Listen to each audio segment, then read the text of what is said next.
শোনো, আজকে আমাদের বাসর রাত। তোমাকে আমি বিয়ে করে আনছি আমার মায়ের পছন্দে। যদি আমার মাকে তুমি ভালোবাসতে পারো, ভালো রাখতে পারো, তাহলেই তুমি আমাকে ভালো রাখতে পারবা আর আমার ভালোবাসা পাবা। আর যদি কোনো কারণে তুমি আমার মাকে অবহেলা করো, কষ্ট দাও, তাহলে তোমার জীবন নরকে পরিণত হবে এবং আমার ভালোবাসা পাওয়ার আশাও করবা না কখনো তুমি। ঠিক আছে, আমি অবশ্যই আমার শাশুড়িকে আমার নিজের মায়ের মতো করে রাখবো এবং ভালোবাসবো। এই, তোমার জন্য তো এত কষ্ট করে বিরিয়ানি রান্না করলাম, একটু খায়া যাও। এখন আবার বিরিয়ানি খাইতে হইব? এমনি আমার অফিসে যাইতে লেট হয়ে যাইতেছে। ওয়াও, বিরিয়ানিটা তো অনেক স্বাদ হয়েছে। তুমি একটা কাজ করো, বিরিয়ানিটা আম্মার জন্য রাইখা দাও, আম্মা অনেক বিরিয়ানি পছন্দ করে। আরে কি বলতেছো তুমি? পাতিলা তো অনেকগুলো বিরিয়ানি আছে, ওগুলো কি আর আম্মা একা খায় শেষ করতে পারবে? তুমি এগুলো খাও। শোনো, আমাদের তো বয়স কম, আমরা চাইলেই অনেক কিছু খাইতে পারবো, কিন্তু আম্মার তো অনেক বয়স হয়ে গেছে, সে চাইলেই অনেক কিছু খাইতে পারবো না। তুমি এগুলা রাইখা দাও, আমার দিনে 3-4 বার দিও, আমার বিরিয়ানি অনেক পছন্দ। আমি এত কষ্ট করে রাঁধছি ওনার জন্য, আর উনি একটু খাইলো না। ঠিক আছে, তাইলে তুমি থাকো, আমি গেলাম, আমার অফিসে দেরি হয়ে যাইতেছে। এই শুনছো, তুমি কি জানো তোমার মা আজকে আমার সাথে কি করছে? কি করছে আমার মা? যা করছে তা যদি আমি তোমারে বলি তাহলে তোমার চোখ কপালে উঠে যাইব। এই, তোমার সাহস তো আমি দিন দিন খুবই আশ্চর্য হইতেছি। তুমি আবার আসছো আমার মায়ের নামে বিচার দিতে, নালিশ দিতে।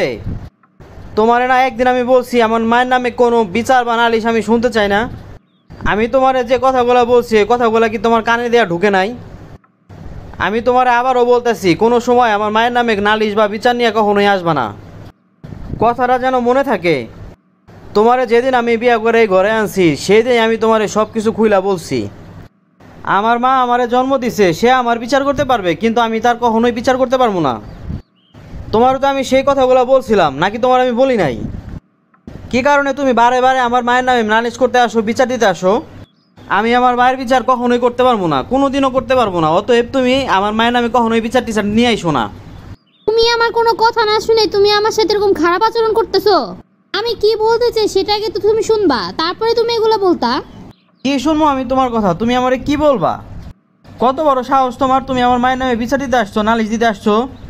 তোমার এইসব আজাইরা কথা শোনার সময় আছে আমার?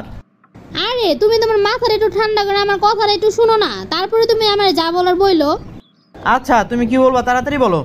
মার নামে কিন্তু কোনো উল্টাপাল্টা কথা বলবো না, মাথা কিন্তু একদম গরম হয়ে যাইবো।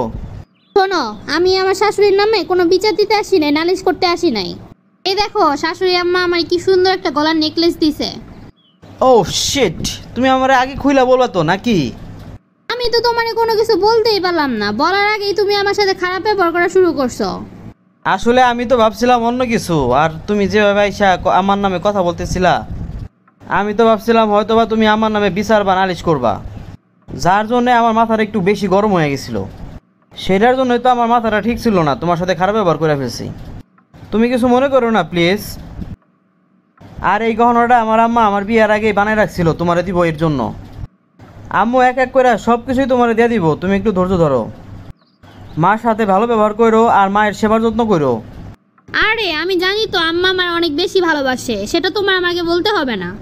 আর তুমিই তো বলছিলা শাশুড়ি আম্মাকে ভালো রাখতে পারলেই তোমার ভালোবাসা পাওয়া যাবে এবং তোমাকে ভালো রাখা যাবে। আমি কি সেই দিনের কথা ভুলে গেছি নাকি, যে আম্মার সাথে খারাপ ব্যবহার করে তোমার কাছে ভালোবাসা আশা করব? এই কথাটা বোঝার জন্য আর পালন করার জন্য আপনাকে অনেক অনেক ধন্যবাদ ম্যাডাম। চলো এখন ঘুমায়া যাই। প্রিয় বন্ধুরা, আপনারা লাইক, কমেন্ট ও শেয়ার করে আমাদের পাশে থাকুন। আপনাদের একটি লাইক ও কমেন্ট আমাদেরকে নতুন ভিডিও বানাতে অনেক উৎসাহ জাগায়।